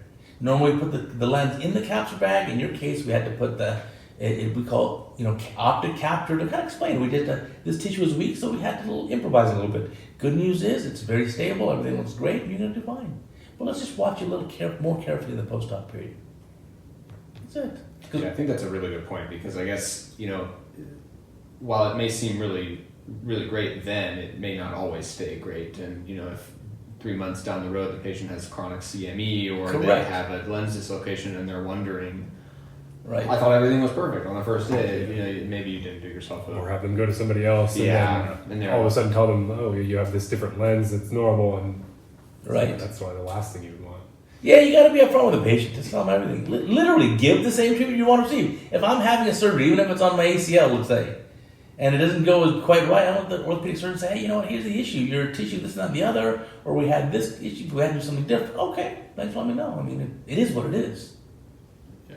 Do you avoid the word complication, or do you No, like in a posterior capsule or tear, or an anterior capsular tear, or something that's maybe Well, you should. It's okay to say the word complication. That's what it is. In fact, on your op report, on your medical legal documentation, you wrote complications, and you wrote posterior capsule rupture. So that's what it is. So I just like to be straight with the patient. Patients want to know everything, and I want to tell them everything. Yeah, I guess nowadays too, patients can go and read their own op reports, and so if you don't disclose that there was a complication, but you wrote in the op note that there was a complication, they might have some level of distrust. I imagine. I'm not sure, but yeah, it's probably in your best interest to tell a patient everything, even if the outcome was very good. Yeah, patients with issues or complications, hold them closer. Bring them back to the clinic. Watch them more carefully. Sometimes the gut instinct is like, oh, just return to clinic in 1 year or never. No. The opposite. Bring them closer. Do what it takes. Give them the treatment you'd want. It's just that easy. It's really not that complicated. But yeah, listen, we're all going to have complications, right? I always say the two types of ophthalmologists who never have complications are those who never operate and those who aren't quite fully truthful. And those are your complications. So, and it's interesting too. Remember this? I was telling you before we even started this podcast about a complication I had with a very, very tough case, and how for the second eye, I'm confident enough to let me have the patient go somewhere else, and maybe someone else can do a better job. And I was very upfront with the patient, and that's reasonable, because I just want the best for the patient. And I know I had a big challenge the first time. Maybe someone else has better skills and she can do it better than me. But ultimately, I just want what's best for the patient. And the other rule too is, give the first sort of the benefit of the doubt. You see a patient coming in, and you look at that eye, and you see that sulcus lens, and a little bit chewed up iris, and maybe a little vitreous to the wound, and you think, whoa, what happened here? Well, give the first sort of the benefit of the doubt that the tissues may be really bad. And when you do the second eye, you may have the exact same issue. So the better move there to tell the patient to be very guarded with the prognosis. For your second eye, we're going to do it, but based on how your first eye responded to surgery, your second eye may have the same types of issues. As opposed to the bravado way of the first surgeon, he's not as good as me. I'll do a way better job with the second eye. Don't be so sure. Right? Yeah, we find ourselves actually in a really interesting position as residents, because oftentimes when we're doing a patient's second eye, the first eye was done by a different resident sometimes. And I find it really interesting because, if the other resident had to put a CTR in the first eye, you better make sure that there's a CTR available when you're doing the second eye, because you really have no idea. So I found that to be an a helpful little checklist item on our kind of cataract planning is, did anything go wrong with the first eye? Because you just never really know. Yeah. I definitely have heard your voice in my head with that same saying when I've seen first eye cases where it was a tough case, and just remind myself, I should be especially cautious here, or maybe put in a ring or something. Correct. Absolutely. Wouldn't have normally, but here I definitely should. Let's just avoid anything. No, I think you're 100% right. That's the smartest way of doing it. When I was a resident, we didn't have video recording available. And so what I do is, one of my co-residents, John Lannis, we often did rotations where he was first and I followed him, or vice versa. And so any interesting patient, I do one eye instead of the second eye for him. And I tell him, here's how the first eye goes. And he did the same. So it was a fantastic time. Do you find that patients are, how do they usually take that? Are they usually grateful that you want to send them elsewhere, or are they put off by that? It depends on the patient. Yeah. It depends on the patient. And I just say, your first eye, we had a lot of challenges. It was very, very challenging for me. And I think maybe another surgeon may be able to give you a little bit different outcome. Because ultimately, not all surgeons do the same surgery. While still cataract surgeries, the techniques are all very different. I mean, someone was asking me, how can you make so many videos just about cataract surgery? It's like, you'd be surprised. I've not run out of ideas yet for a surgery that seems pretty simple. It's one of the best things about it, right? Yeah, every surgery is a little bit different, and you can always get better. The variety. But one of the tough things is, when you get a complicated case, like the case from yesterday, where a surgeon normally does 5, 6, 7 minute cataracts, beautifully, lines them up 4 an hour in one operating room. That one case took 57 minutes. And so the tough part there is wow, I admire the surgeon for spending the time to make it right for his patient. And no matter how long it took. But the rest of the whole OR schedule that's thrown off, and hopefully your patients are nice and not asking you, I've been waiting for an extra hour, doctor. And on top of your mindset too, after having a case like that, I know when I had my first complication, and then I had a case right after that, and it's how do you psych yourself up to get back on the horse? Yeah, I can do this, but I don't know. You got to do it. It's okay to. There's a good way about compartmentalizing. You got to compartmentalize. And in the video, I talk about a couple of ways of compartmentalizing. One of it is, yes, of course, I have in my own private life this relationship issue, family issue, financial issue, health issue, whatever issue you have. But you have to compartmentalize that, so now when you're in the operating room, it's just you and that patient and that eye and that surgery, and that's all you're going to focus on. Similarly, though, you got to compartmentalize when, okay, we just recovered from a 57-minute case with a lot of complications, a lot of issues. Give yourself a moment. Take a little bathroom break, a water break, a coffee if you need it, or whatever, and then come back and meditate a little bit if you need to, but just get back in the game and compartmentalize that prior case and focus everything on the next case. It's that important. Remember, every surgery we do changes the way the patient sees the world every waking moment for the rest of their life. Can I ask a random question? Of course. Yeah. Do you have any sort of rituals you do, like the morning of your OR days, or just things that you know? Yeah, I'll tell you. I've had juniors and med students ask me this, and I'm like, no, not really. I'm curious to hear what you say. So my pregame routine, it's actually pretty simple. So my big OR day is Mondays. I like to sleep early on Sundays. So Sundays, I like to go get in bed. I like to go a nice long evening walk or something, just to kind of just to chill out a little bit, and then come sleep early. So I like to be in bed by about 8:30 at night. I wake up at 4 a.m. then. So about 7.5, 8 hours of good sleep. Wake up at 4 a.m. I leave home at 4:30, get to the surgery center at 5 a.m. And I'm not scheduled to cut the first eye or do the first case till about 6, or maybe just slightly before 6. But I like to be there way early so I can just get my things in order. Here's what I do. Open the trunk of my car, get out my big box of charts and my big surgical bag. I change shoes. I like to wear surgical clogs in the operating room because I like to kick off my shoes for every case. So I take off my shoes that I was wearing, leave them in the trunk, and in my trunk I permanently have a nice pair of these rubber clogs that I like.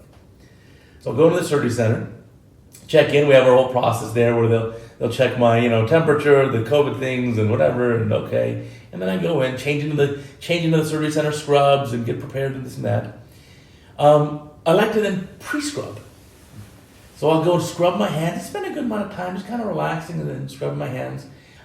Thinking about some of the cases that I have coming up, and what are the challenges I'm going to face. And even like the night before I was going to bed, I was probably in bed thinking about, I put my phones away, no device, no electronic devices.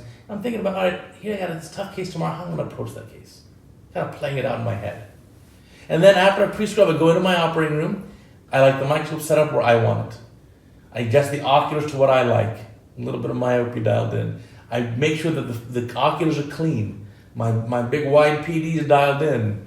I like to make, there's no extension on the scope. I like it just straight as it is. I don't like the special extensions. And then I also make sure that the focus of the camera is the same as my microscope oculars. So I can have nice sharp video. Set up to go to the camera. Set up the camera thing. Zero it, clean out the white balance. Make sure the colors are appropriate. Do all those things too. So I'll do that as well.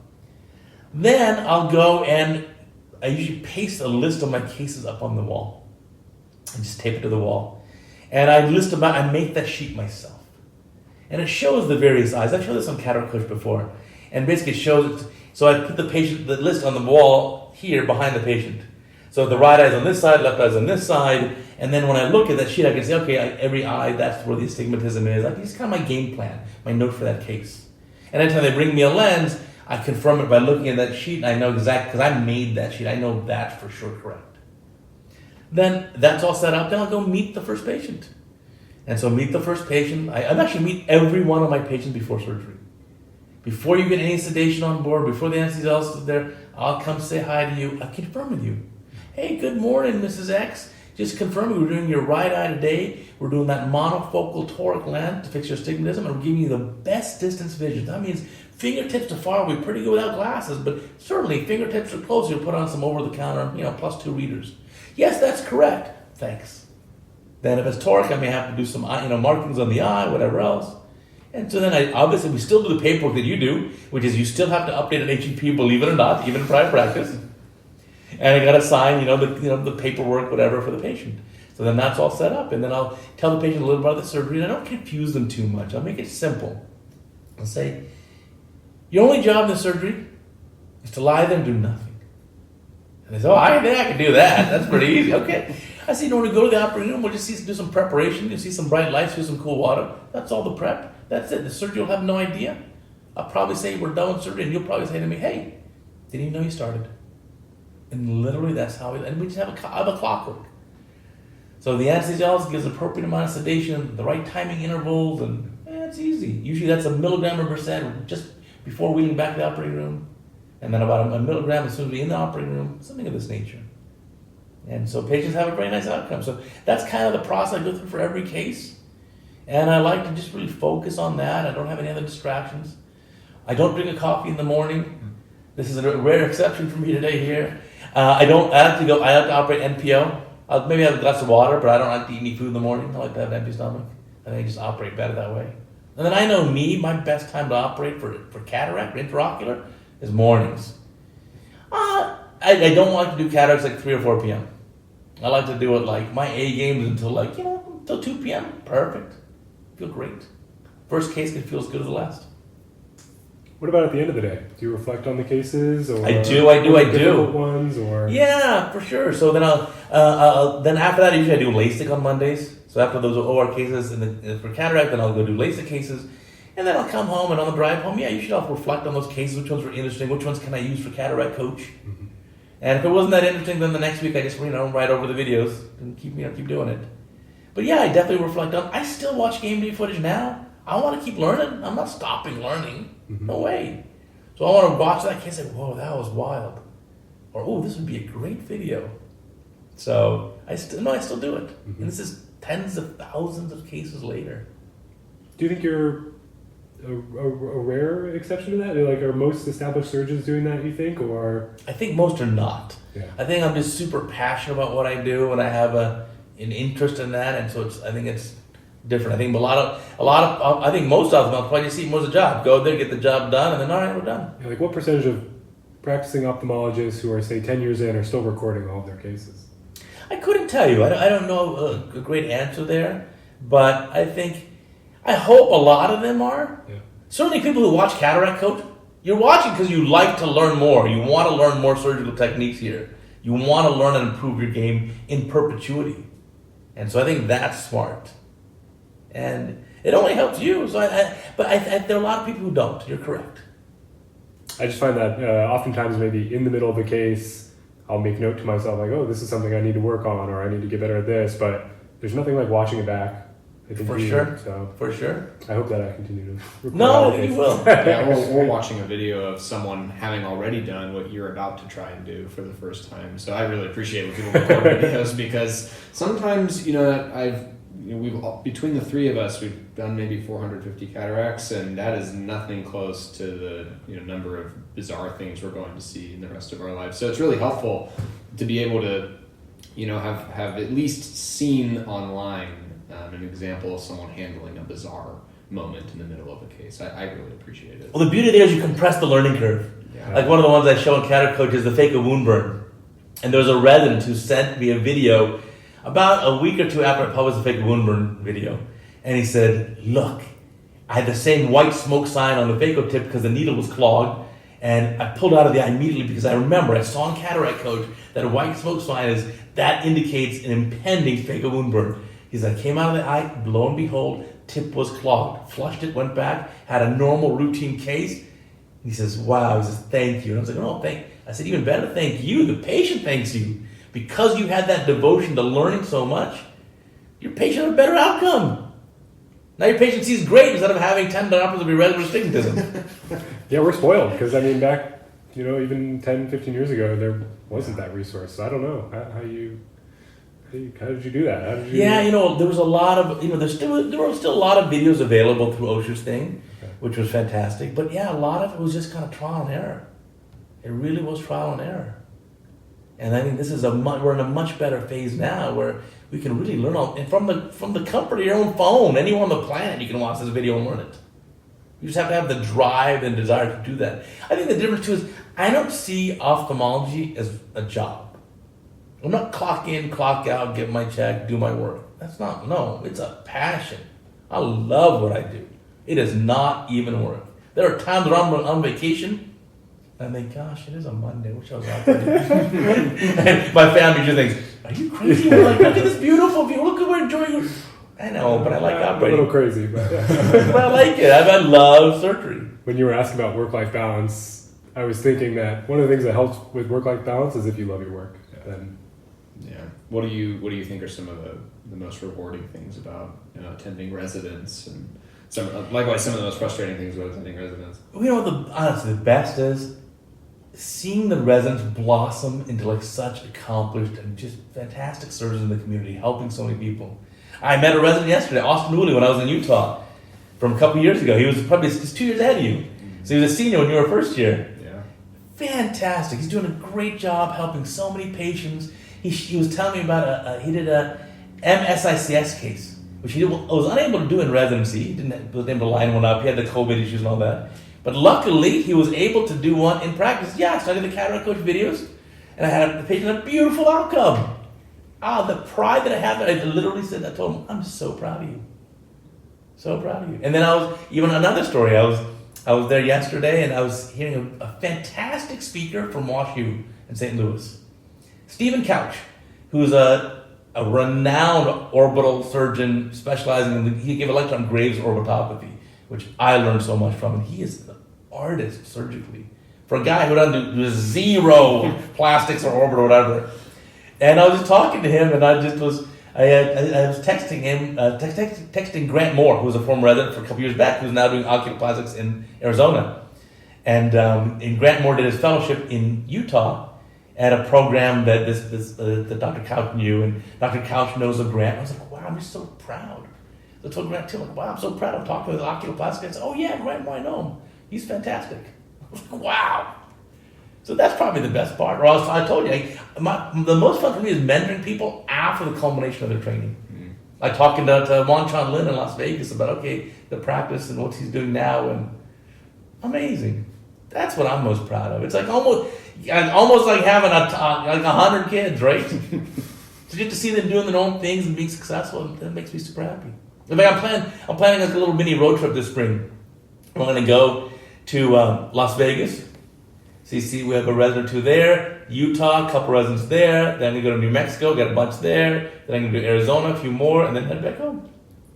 So I'll have a fun time visiting the residents. So that's probably the best part. The most frustrating part with residents is residents who aren't their own toughest critic, who don't push themselves to learn more and more and more. So I'm definitely your friend after residency, but I would say during residency, I'm not your friend, because your friends accept you as you are. I think you can be way better than you are. So let me be your mentor or your coach or your whatever, but not necessarily just like your buddy.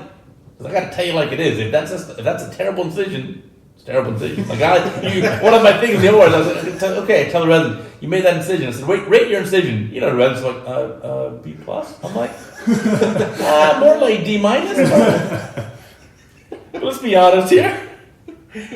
So I think that's it. I think you have such an amazing potential. Kind of the neat part, you just don't know how amazing your future's going to be. You just don't realize at the time. Because I was there too. After you're kind of going through residency and then attending residency for 20 plus years, like how has residency changed over that time? It's changed a lot. And the business of ophthalmology on the academic side, at least on some programs, may have gotten a little bit in the way. When I was a resident at UCLA, we operated at UCLA at Jules Stein.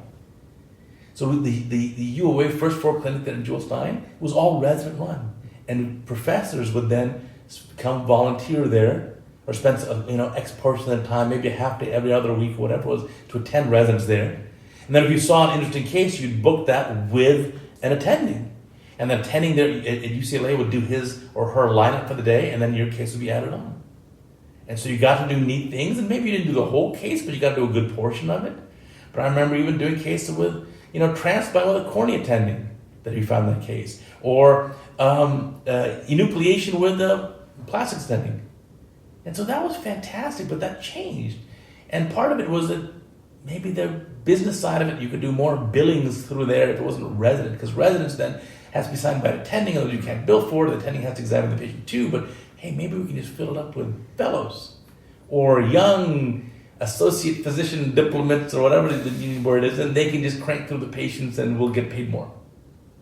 But then what happened is then now for many years, residents do almost minimal or zero cases at UCLA. Now they're trying to bring it back and maybe do a couple here and there, but ultimately, for full-time faculty, hello, these are your residents. Don't just say, no, residents only operate at the outside hospitals, which are the county hospitals and the VAs. It also brings up a very important question, which I don't know the answer to.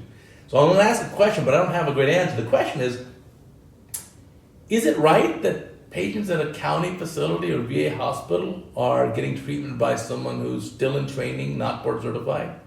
Whereas the patients who now go to the university, for us in Westwood, at UCLA, have the attending level, professor level, do their surgery instead? That's a big question. Yeah, it's a sticky question. I don't know. As a trainee, I think about that, and on one hand, I think sometimes I tell myself, well, maybe this patient wouldn't have access to care if it wasn't me or Alex or Gio or one of our co-residents doing the cases, but I don't know. There's no right answer. It's tough. Yeah, stuff. I find it especially challenging with the the veteran population too. I mean, I don't mean to elevate one group of individuals over another, but it's a big pill to swallow that there's people out there that put their lives on the line for many, many years, and their cataract surgeries are being done by us, and it's just a little different. But at the same time, I'm super grateful that there are people out there that are accepting of that, because that's how we become good ophthalmologists.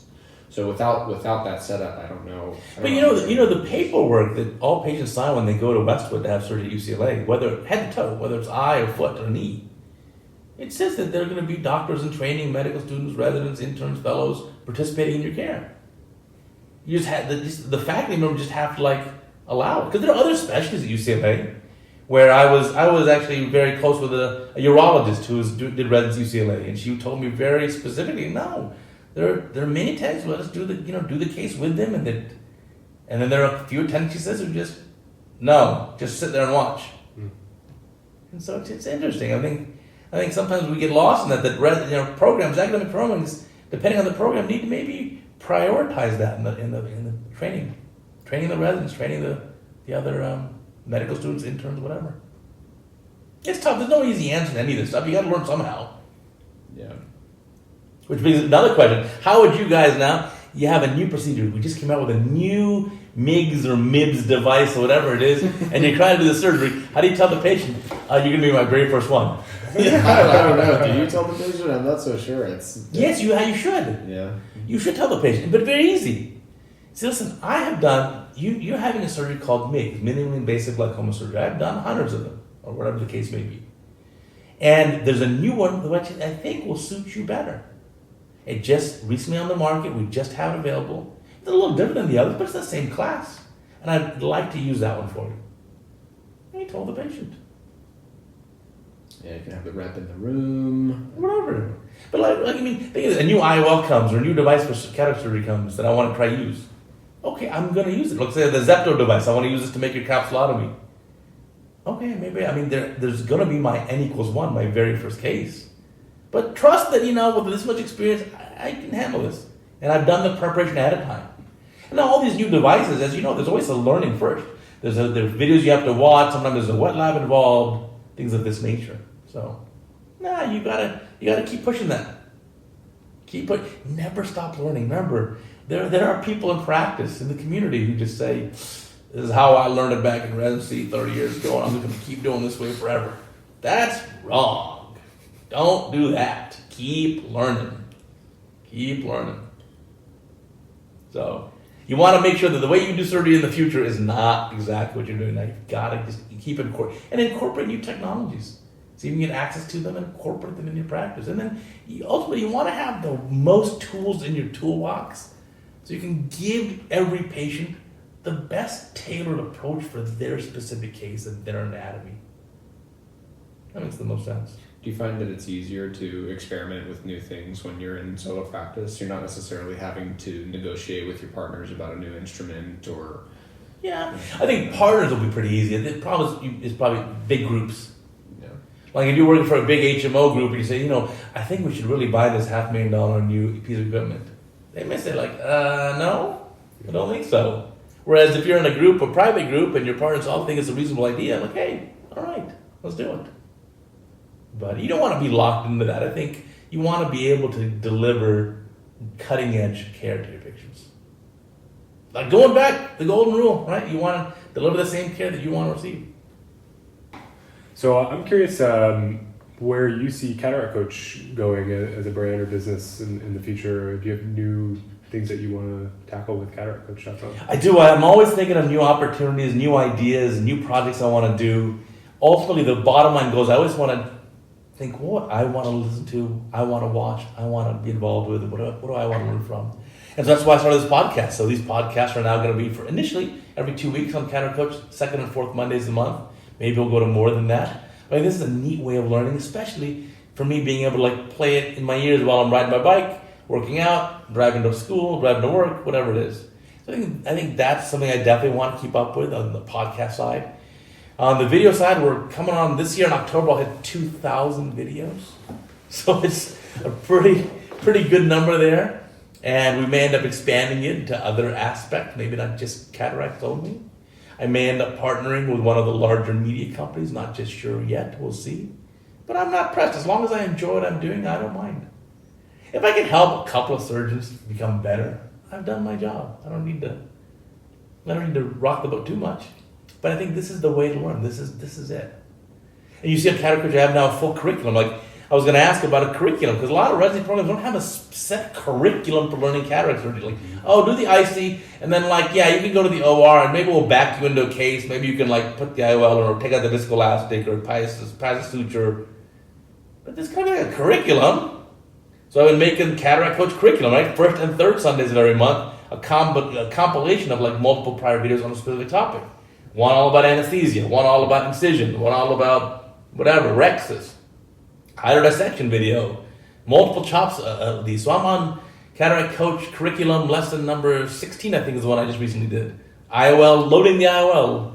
So I have a whole, that'll be maybe at least 25, maybe 30 part series of an actual curriculum. So I think that's kind of missing. So I definitely want to do that. I look back and my favorite video was this year was looking at was December 31, so I went back and looked at which videos got the most views. That's kind of neat to see. And so you can see which ones were popular among people. And so maybe I'll do more of those.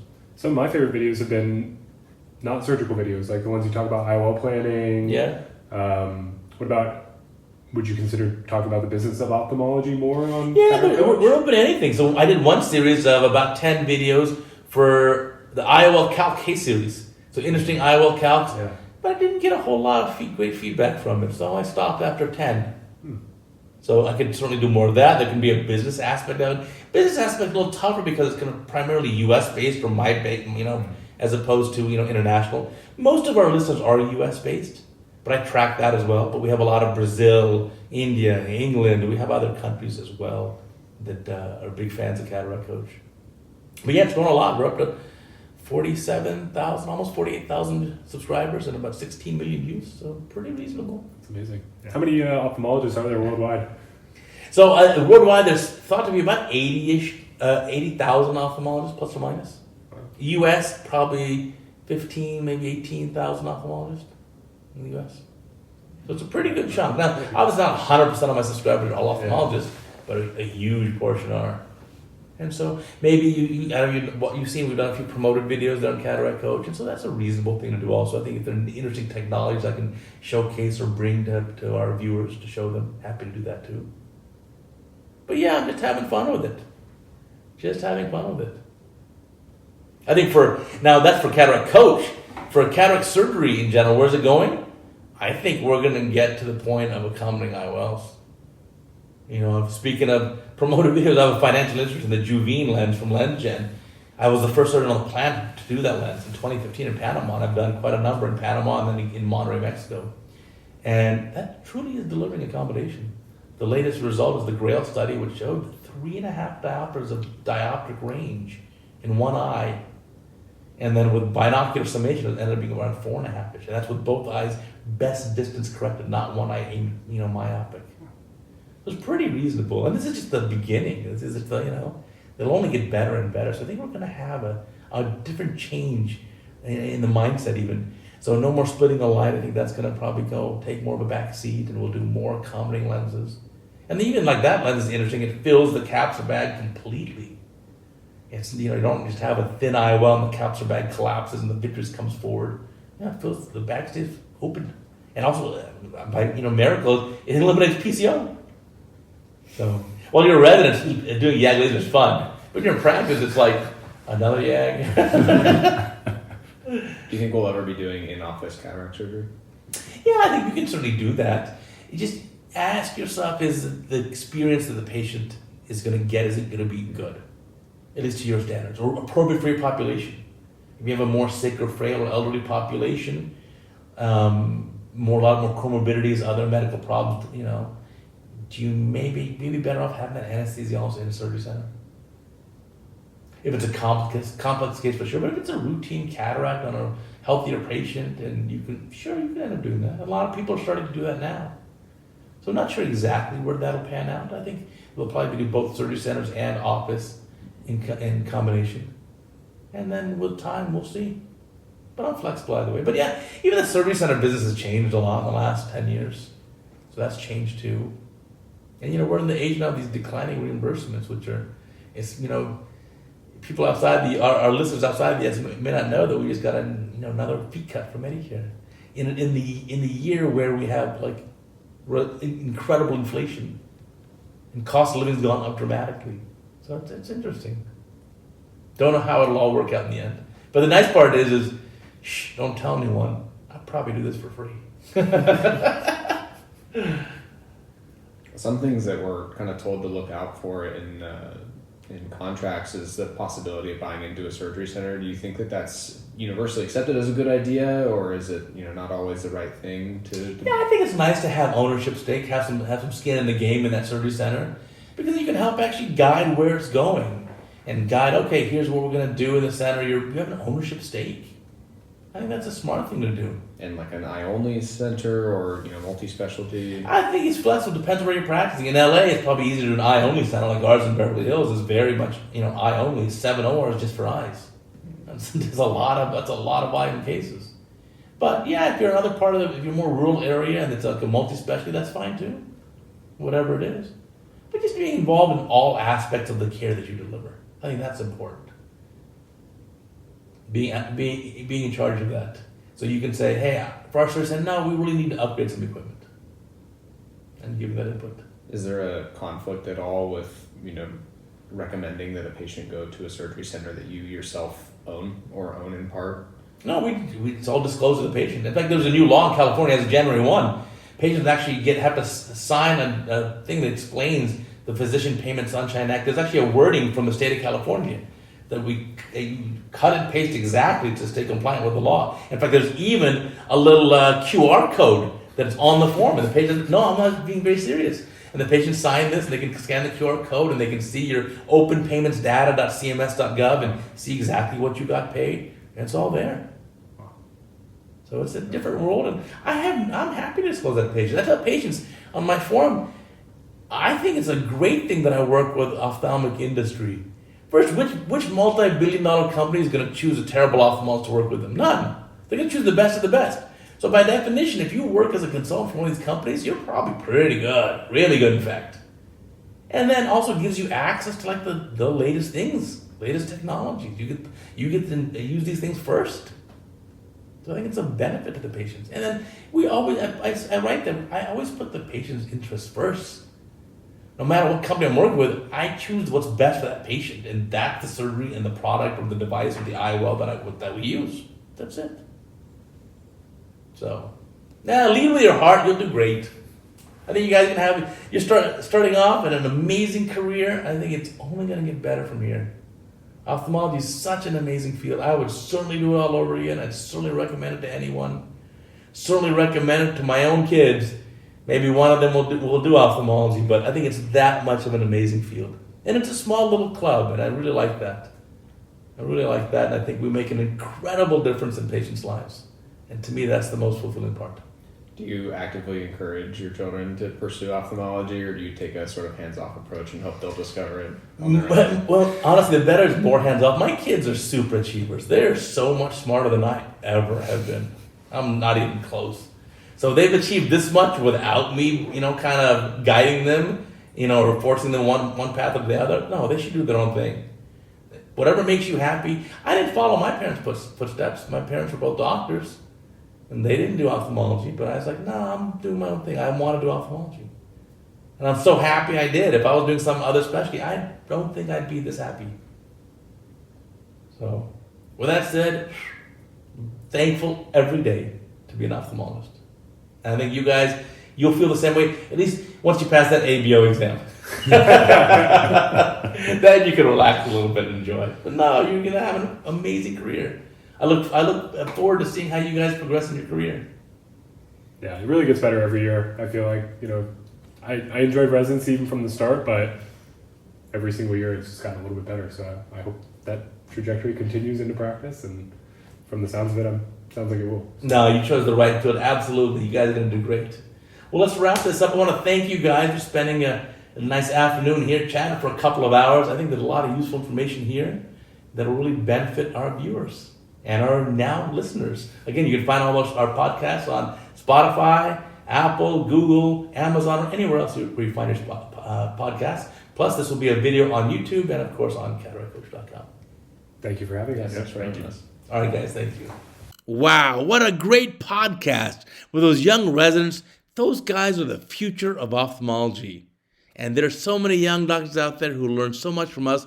I want to say thank you for participating in our project of CataractCoach.com, for watching our surgical videos, and now for actually downloading the audio for these podcasts. We're going to have a podcast at least twice a month, maybe even more. And you can download them and listen on your favorite podcast services: Apple, Google, Amazon, Spotify, all the above. And we're going to have a great time, and you're going to learn a lot, and we'll do the journey together. Take care until next time.